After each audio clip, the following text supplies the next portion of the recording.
የበቀል ስብራት ልብ አንጠልጣይ የህይወት ታሪክ ክፍል 6 ጸሐፊ ቪክቶሪ ተራኪ ረዚቃ መሐመድ ለቻናላችን አዲስ ከሆናችሁ ላይክ ሼር ሰብስክራይብ በማድረግ ቤተሰቦቻችን እንድትሆኑ ታላቅ አክብሮት እንጋብዛችኋለን። ሳሙኤልም ስልኩን 10 ጊዜ ያየ አይ በቸኩልም ግን መበስበስ የለብኝም የሚሄድበት ቦታ ንጹህና ቆንጆ ነው መሄድ ያለብኝ አላት።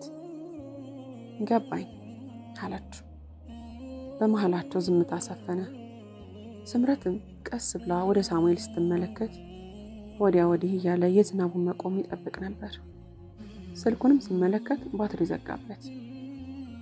ይሄ ነበር የቀረው። ይሄው ስልኬም ቻርጅ ዘጋ አለ ጮክ ብሎ። ስምረትም የሚሄድ የነበረውን ጉጉት ስታይ ዣንጥላ ልታመጣለት ተወስናለች። ዝናቡ የሚያቆም ይመስለኛል። ሄርሜላ ከቆየባት ትበሳጫለች። በቃ እኔ ሄጃለሁ ብለው በዝናቡ እየሮጠች ወደ ኮሌጁ ተመለሰች። ከደቂቃዎች በኋላ ዣንጥላዋን እንደተጠቀለለ ሳትዘረጋው በዝናቡ እየተቀጠቀጠች ወደ ሳሙኤል ተመለሰች። እሱም ካፌ በሩ ጋር ቆሞ ሰማዩን ያይ ነበር። ሊሄድ የተቻኮለው ቪክቶሪ ፓስታ እንደምትጋብዘው ቃል የገባችለት ልትፈጽምለት ስለነበረ ነው። እሷን ለማግኘት በጣም ቸኩሏል። ግን ደግሞ እንደሚያፈቅራትም ሊነግራት ስለወሰነ በጣም ፈርቶ ነበር። ስምረትም ፈጠን ብላ አጠገቡ ሄደችና ጥላውን ሰጠችው። ቀጠሮ ሳይረፍድበት ቶሎ ድረስ አለችው። በጣም አመሰግናለሁ ብሎ ጥላውን ተቀብሎ በፍጥነት መሄድ ጀመረ። የስምረትን መበስበስ አላስተዋለም ነበር። ስምረትም ከዓይኗ እስኪሰወር ድረስ በዓይኗ ሸኘችውና ደስ ብሏት ድጋሚ በዝናብ ወደ ኮሌጅ ተመለሰች። ሳሙኤል መንገድ ላይ አንድ ቀይ አበባ ገዛና የቀጠሮ ሬስቶራንት ሲደርስ ቪክቶሪ ከሳይኮር ጋር እጅ ለእጅ ተያይዘው እየሳቁ ሲያወሩ በሬስቶራንቱ መስኮት በኩል ተመለከታቸው። የገዛውን አንድ ቀይ አበባ ቆሻሻ መጣያ ውስጥ ጥሎት ተመለሰ። ስምረት የሚዘንበውን ዝናብ እያየች ትዝታዋ ከዓይኗ እንባዎቿን እያዘነበ መሆኑን አላስተዋለችም ነበር። ትዝታዋ ሲቋረጥ ዓይኗን ጠረገችና ወደ ወንበሯ ተመልሳ ተቀመጠች። ከተቀመጠች በኋላ ግን ምንም ነገር አልተናገረችም ነበር። በግራ እጇ ላይ ያሰረችውን የወርቅ ሰዓት ዝም ብላ ታየው ነበር። ከሌሊቱ 9 ሰዓት አልፎ ነበር። ቪክቶሪ እሻውን ደግሞ የማን ተራ ነው አለቻት ስምረት። ስምረትም ሰዓቷን ማየት አቆመችና ዓይኗን ቪክቶሪ ላይ ተክላ አንቺ ደግሞ ለሁሉም ነገር ትቸኮያለሽ፣ ለዛም ነው መሰለኝ በችኮላ ሳይኮርን ያገባሽ። ለማንኛውም ትንሽ ተረጋጊ አለቻትና ሰዓቷን ደግማ ማየቷን ቀጠለች። ከሄርሜላ በስተግራ ተቀምጠው የነበሩት 3 ሴቶች ቤቲ፣ ሰላምና ሀና እርስ በርስ እየታዩ በዓይናቸው ምን እናድርግ እየተባባሉ ይጠያየቁ ነበር። ቤቲ ከሁሉም በቆዳ ቀለሟ በጣም ስለምትቀላ ፊታና ጉንጮቿ በጣም እየቀሉ ወጡ። ሰላም እጅና እግሮቿ ያለማቋረጥ መንቀጥቀጥ ጀመሩ። ሀና ደግሞ በግንባሯና በአንገቷ ላይ ላብ ያለባት ያለማቋረጥ ቶሎ ትተነፍስ ነበር። ቤቲ ቀና ብላ ስምረትን እያየች ምን ነው ይሳኮር ማለት አበዛሽ?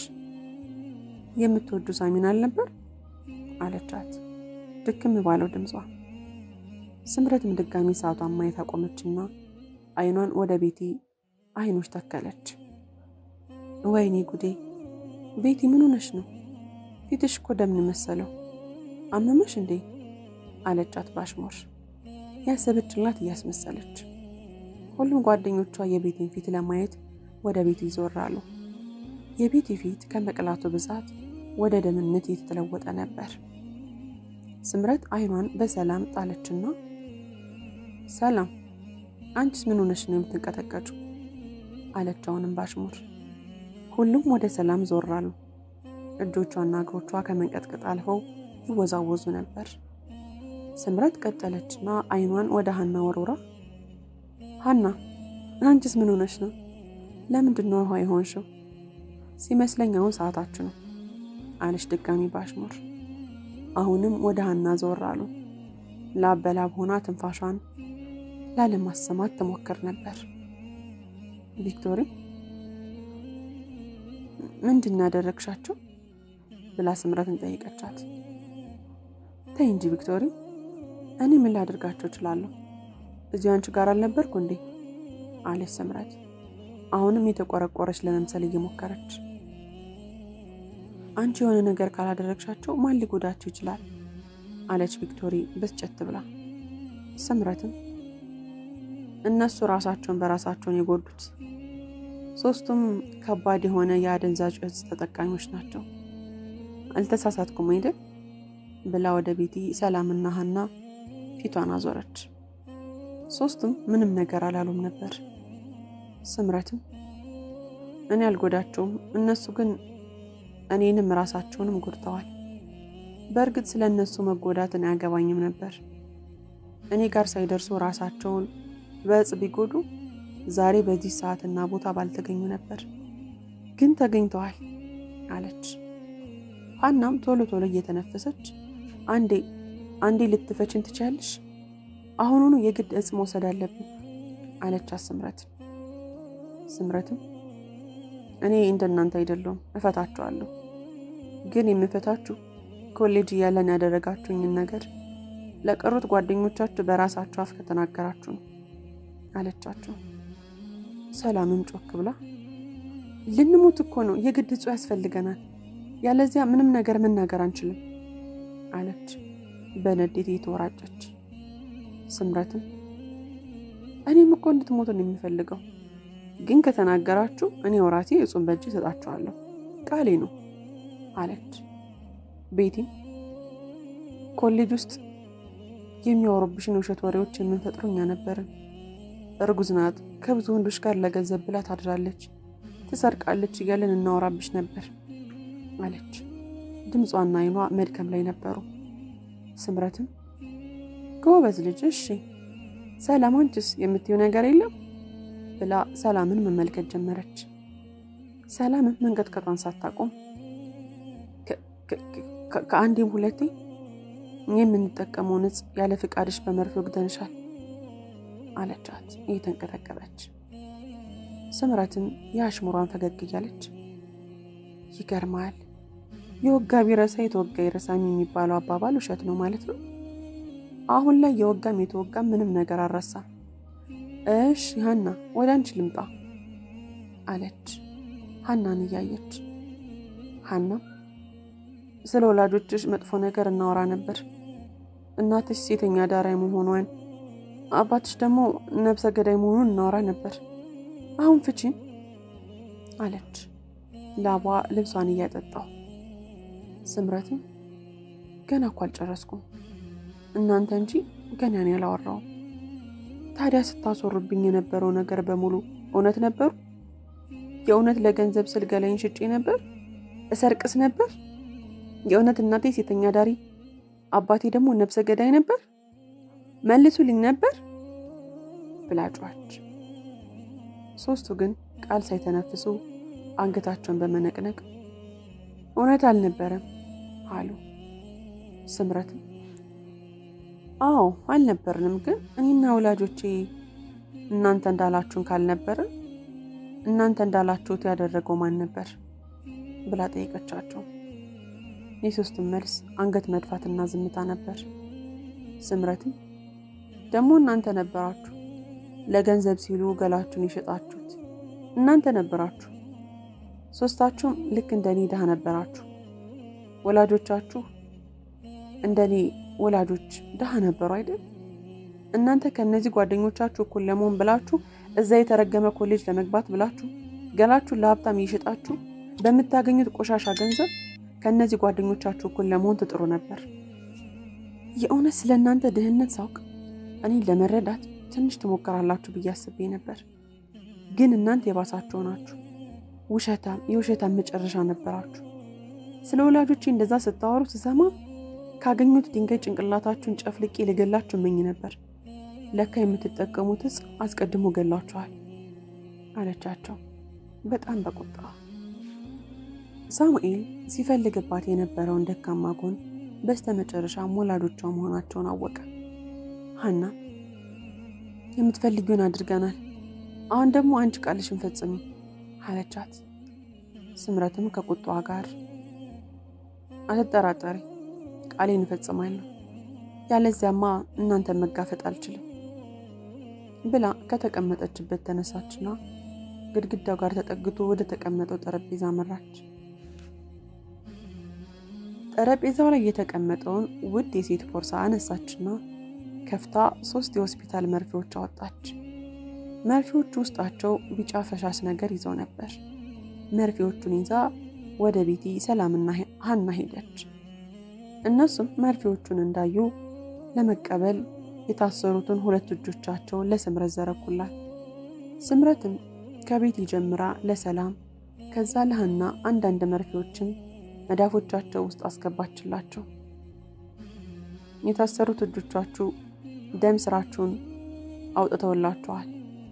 መዳፋችሁ ስር ያለውም ደም መጠቀም ትችላላችሁ አለቻቸው ስምረት። እነሱም በጥድፊያ መርፌዎቻቸውን በጣታቸው አዞሩና መዳፋቸው ጋር አበጥ ብሎ ያገኙትን ደም ስራቸውን በመርፌ ጫፍ ወግተው እጹን ሙልጭ አድርገው ወደ ሰውነታቸው አስገቡት። ስምረትን በቆመችበት እጆቿን ደረቷ ላይ አጣጥፋ የሚያደርጉትን በደስታ ትመለከታቸው ነበር። ከሴኮንዶች በኋላ ሶስቱም ስምረትን በድንጋጤ እያዩ አንገታቸው የተሰበረ ይመስል ጭንቅላታቸውን ትከሻቸው ላይ ዝልፍልፍ ብሎ ወደቀ። አይናቸው በድንጋጤ እንዳፈጠጡ ምንም ቃል ሳይናገሩ ነፍሳቸው ከስጋቸው ተለየች።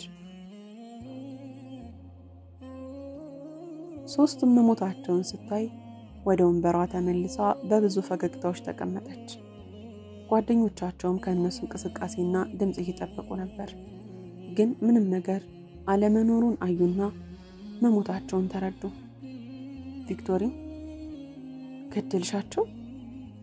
እጹን እንደምትሰጫቸው ቃል ገብተሽላቸው ነበር አይደል? ግን አንቺ ገደልሻቸው አለች ቪክቶሪ። ቃሌን ፈጽሜያለሁ ቪክቶር። የሞቱት በመርዝ አይደለም፣ የሞቱት ከመጠን በላይ እጹን በመውሰዳቸው ነው አለቻት በተረጋጋ መንፈስ። ቪክቶሪ ማቆም አትችይም? በአንዴ ይህንን ያህል ሰው መግደልሽ ውስጥሽን ሰላም ሊሰጡ ይችላል ብላ ማልቀስ ጀመረች።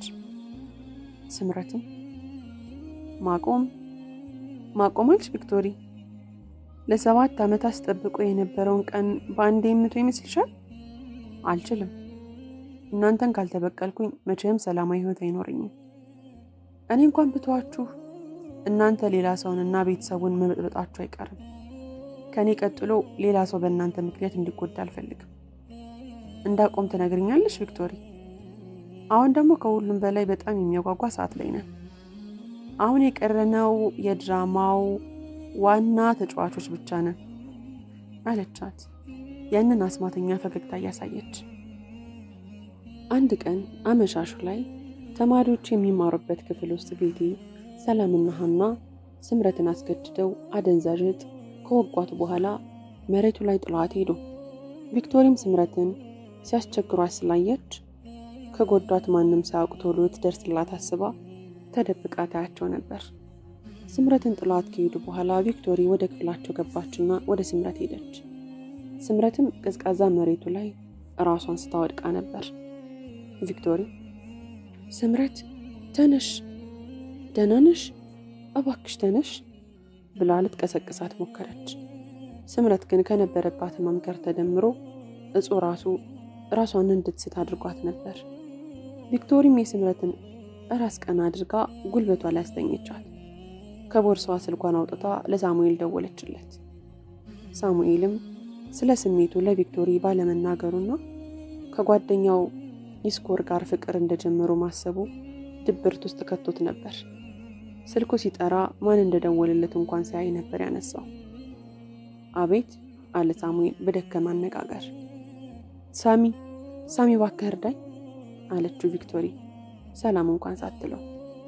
ሳሙኤል ማን እንደደወለለትና ቪክቶሪ መሆኗን ሲያውቅ ከተኛበት አልጋ በርግጎ ተነሳና ቪኪ የት ነሽ? ምን ሆነሽ ነው? ደህና ነሽ? አላት ተጨንቆ። እኔ ለማን እንደምደውል ግራ ገብቶኝ ነው ላንተ የደወልኩት። እባክህ ወደ ትምህርት ቤት መምጣት ትችላለህ? አለችው። ሳሙኤልም ምንም ሳይመልስ እየበረረ ከቤት ወጣና የአባቱን መኪና እየነዳ በፍጥነት ወደ ኮሌጅ ክፍላቸው ሄደ። ወደ ክፍላቸው እንደደረሰ ስምረት የቪክቶሪ እግር ላይ ተኝታየ። ቪክቶሪ ደህና ነሽ? እያለ ወደ እነሱ ተጠጋ። እኔ ደህና ነኝ፣ ግን ስምረት ደህና አትመስለኝም። ተመልከት፣ ቤቲ ሰላምና ሀና የሰጧት ነገር አለ። የግድ ወደ ሆስፒታል ልንወስዳት ይገባል አለችው። ሳሙኤልም ስምረትን አተኩሮ አያትና ከጎኗ የተጣለውን መርፌ አየውና አንስቶ በደንብ አስተዋለው። አደንዛዥ ዕፅ ነው አላት። ምን? እባክህ ቶሎ ወደ ሆስፒታል እንውሰዳት፣ ከህመሟ ጋር ዕፁ ሊጎዳት ይችላል አለችው። ሳሙኤል እሺ እኔ አግዛታለሁ፣ አንቺ ዕቃዎቿን ያዥና እንሂድ አላት። ቪክቶሪም ሳሙኤል ስምረትን እንዳዝላት ከረዳችው በኋላ በሳሙኤል አባት መኪና ስምረትን ይዟት ወደ ሆስፒታል ሄዱ። የወሰዷት ሆስፒታል ውድ የሚባል ነበር። ስምረትን አንድ ክፍል ውስጥ አስተኝተዋት ዶክተሩ እየመረመራት ነበር። ቪክቶሪና ሳሙኤል ደግሞ የክፍሉ በር አጠገብ ያለው ወንበር ላይ ተቀምጠው ዶክተሩን ይጠባበቁ ነበር። ቪክቶሪ ዮናሳሚ በጣም አመሰግናለሁ። ከኛ ክፍል ተማሪ የምታግዘኝ አንተ ብቻ ስለሆንክ ነው የደወልኩልህ አለችው። እኔ ነርሽኝና ስምረትን እንደምትረጃት ወንድምሽ ወይም ኢሳኮር ከሰሙ እንደሚናደድብሽ ታውቂያለሽ። ግን ለምንድን ነው እንጂ ስምረትን መርዳት የማታቆም ብሎ ጠየቃት። የእውነት ኢሳኮርና ካሌብ እንዳውቁ ተጨንቆ ነበር። አላውቅም፣ ግን ይቺ ልጅ እስከምችለው ድረስ እረዳታለሁ። ግን አታስብ፣ ስምረትን ጨምሮ ማንም ሰው ሳያውቅ እረዳታለሁ። አንተንም ላለማስቸገር እሞክራለሁ። በእኔ ምክንያት ከጓደኞች ጋር እንድትጣላ አልፈልግም አለችው። ስሚኝ ቪኪ፣ ምን ቢፈጠር ምን ሁሌ ከጎንሽ እንደሆንኩ አትርሺ። ሁሌም አንቺን ለመርዳት ዝግጁ ነኝ አላት። ቃል ትገባልኛለህ? በምፈልግ ሰዓት ብጠራ ትደርስልኛለህ? ቃል እገባልሻለሁ አላት አይን አይኗን እያየ። ደሞ ባለፈው ፓስታ ልጋብዝ ተቀጣጥረ ለምንድን ያልመጣኸው? እየጠበቅኩ ነበር። ያው በመልእክት እንደነገርኩሽ ነው። አባቴ ቶሎ ወደ ቤት እንድመጣ አዞኝ ስለነበር ነው ያልመጣሁት። በጣም ይቅርታ። ችግር የለውም። ብዙ አስጠበቅኩሽ አይደል? ብቻሽን ስትሆኚ እንደሚደብርሽ አልጠራጠርም አላት ሳሙኤል። ያንን ቀን ከሳይኮር ጋር መሆኗን እንደማያውቅ እየሆነ አይ አልደበረኝም፣ ሳይኮር አብሮኝ ነበር አለችው። እውነትሽን ነው? እንዴት አብሮሽ ሊመጣ ቻለ ብሎ ጠየቃት። አንተን ለማግኘት ወደ ካፌው ሊሄድ ስል ኃይለኛ ዝናብ እየዘነበ ነበር። ኢሳኮር መኪና ይዞ ሲሄድ አየኝና ካፌው ድረስ ሸኘኝ። ዝናቡ ስላላቆመ አብሮ ምሳ መብላት እንደሚችል ጠየቀኝ። እሻልኩትና ውስጥ ገብተን ስንጠብቅ አልመጣህም ነበር። ዝም ብለን ምግብ አዘንበልተን ወደ ኮሌጅ ተመለስ ብላ አስረዳችሁ። ታዲያ ለምንድን ነው እጅ ልጅ ተያያዛችሁት ብሎ ጠየቃት። ጥያቄው ካፉ ሳስበው ነበር ያመለጠው። እንዴ ካፌው ጋር መጣ ነበር እንዴ? እንዴት ስለሱ ልታውቅ ቻልክ ብላ ጥያቄውን በጥያቄ መለሰችለት። ሳሙኤልም የክፍል ጓደኞቻችን አይቷችሁ ነበር፣ እነሱ ናቸው እጅ ለእጅ እንደተያያዛችሁና አብራችሁም ሳንደበላችሁ የነገሩ። ግን እውነት አልመሰለኝም ነበር ብሎ ለማዋሸት ሞከረ። አልዋሽሁም፣ እውነት ነበር። አስተናጋጁ ውሃውን እጅ ላይ ደፍቶብኝ፣ ኢሳኮር ደግሞ እያደረቀልኝ ነበር። ያን የተፈጠረው። ስለዚህ ምንም ነገር አልጀመራችሁም ነበር ማለት ነው አላት ድጋሚ ጥያቄው ካፉ አምልጦት። ፍቅር ጀመሩ ብለው የነገሩ ጓደኞቻችን ናቸው አይደል? ወረኛ በላቸው። ሲያወሩ እንደሰማሁት ግን በጣም የተቀራረባችሁ ትመስሉ ነበር አላት። እኔም ኢሳኮር ሊሸኘኝ ሲለኝ የእውነት ገርሞኝ ነበር ብላ ኢሳኮር ያደረቀላትን ቀኝ እጇን እያየች ሳቃለች። ወዲያው ዶክተሩ ከስምረት ክፍል ወጣ። ሳሙኤልና ቪክቶሪም ከተቀመጡበት ተፈናጥረው ተነሱ።